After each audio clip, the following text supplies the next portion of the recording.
How to increase FPS on Roblox Mobile. Hey everybody, welcome back to a new video. In this video, we're gonna learn how we can increase FPS on Roblox Mobile. So without any delay, let's start with the process and how we can do it. But before that, don't forget to hit that like, share, and subscribe icon. So first thing first, open up your Android device. After that, go to Roblox and download the Roblox application into your device and just go to Roblox after logging in into your account, and you need to enter into a game. After entering into a game, you'll be able to see Roblox box at the top left. Just click on it. And when you click on it, you just need to head over to the settings and scroll down a bit until you're able to find graphics mode. You may just set it to manual and make this graphic quality to the lowest. After that is done, just cross it out and you need to close this Roblox app and get to the main settings of your device.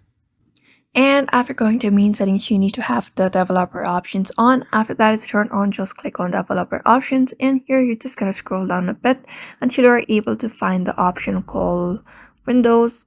Just scroll down and here you can see window animation scale. Just tap on it and make sure it is on 0.5x, but same with the transition animation scale and animator duration scale as well.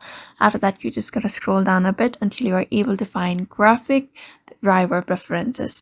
And then you just need to select your graphic drivers as system graphic drivers. And after that is done, you may just close your app and you may just download the game booster onto your application. It has very different options that may help you to increase your FPS on your Roblox Mobile. So therefore, I hope this video was helpful to you and thank you for watching this video.